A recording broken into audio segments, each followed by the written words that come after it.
Legend has it that if La Mariposa stops moving for even a tenth of a second, she will die instantly. For Lisa, the floor is a trampoline, gravity is for suckers, and health bars are delicious nutrition for consumption. Despite her frenetic movement, Lisa is actually a rather complex and technical character that few people properly learn.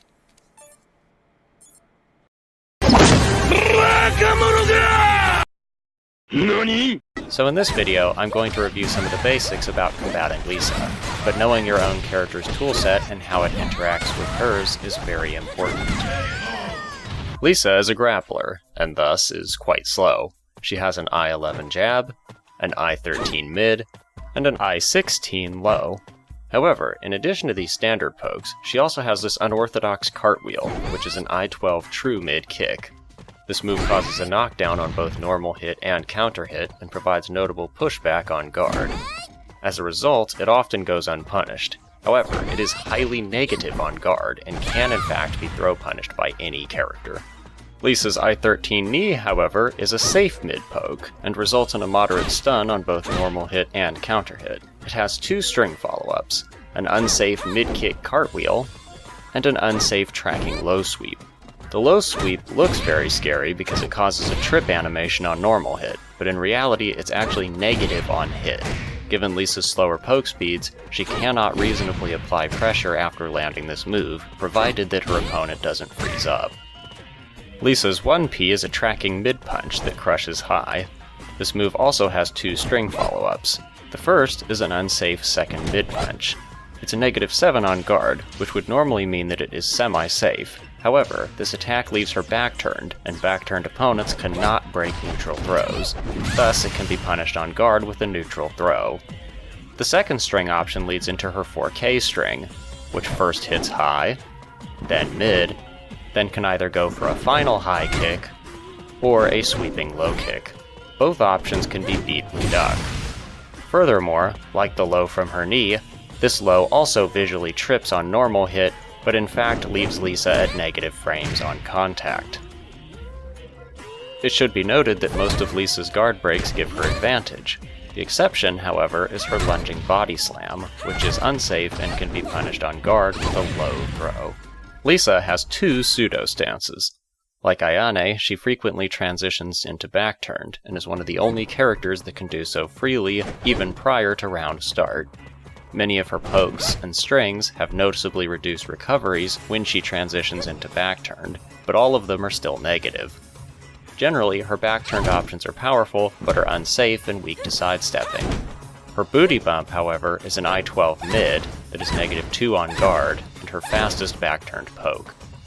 Also worth noting is that her back-turned 1P is a tracking low trip, and unlike her other low trips, this one does grant her advantage on normal hit.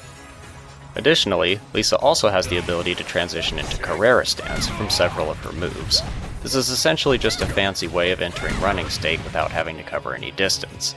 She has several options when running, including a tracking high punch, a mid kick, a mid punch, a low kick, and a jumping offensive hold. All of these can be counter-hit with varying ease depending on her opponent's keep-out tools, but generally a duck neutralizes her best options, forcing her to commit to the mid-punch, which is unsafe on guard.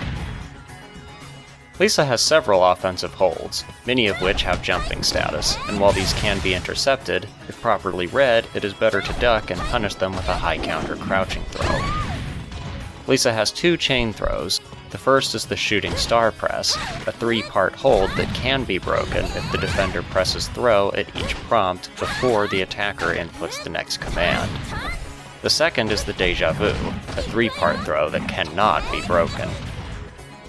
I stated at the beginning of the video that Lisa can be a very technical and complex character, so I'll take a moment to illustrate one instance, which should hopefully showcase why specific matchup knowledge is so important for Lisa. Lisa's 9K is an interesting move. It crushes lows and causes a fatal stun when it connects on a crouching opponent. It is also safe on guard, and has a variety of string follow-ups, including a guard break mid-kick, a guard break high punch, a true mid-belly flop, and a jumping offensive hold. If Nico guards 9K, she can stuff any of the string follow-ups with a standing jab. However, if Lisa cancels the string after 9k and instead uses a back-turned option that crushes high, she can beat Neeko's jab. To combat this, Neeko can use 6p to beat her free cancel options. However, her 6p loses to Lisa's belly flop and offensive hold string enders. But this is not the case for Hayabusa, whose 6p will beat both the belly flop and offensive hold strings. However, Ryu's 6p will lose to the high punch string and Lisa's free cancel back turn to guard break kick, two options that are both beaten by Neeko's 6p. Ryu's standard jab also loses to this free cancel, whereas Neeko's jab does not. Lisa's 9kk string and 9k into back-turned H plus K look nearly identical, but the former is beaten by both Ryu's jab and 6p, while the latter is beaten by neither. Ryu has a unique advantage, however, in his I-14 true mid-kick, which will beat out all of the strings and free cancel options mentioned. But Lisa's 9k is safe on guard, and if Hayabusa tries to use 7k recklessly, it is unsafe on guard and Lisa can punish him. But let's take a break from all this big brain shit for a moment and acknowledge all the online Luchadora mashers that feel compelled to use either the 8T offensive hold or 8P plus K body slam every single time their opponent falls to the ground. Here's what you want to do. Back tech into crouch, throw low.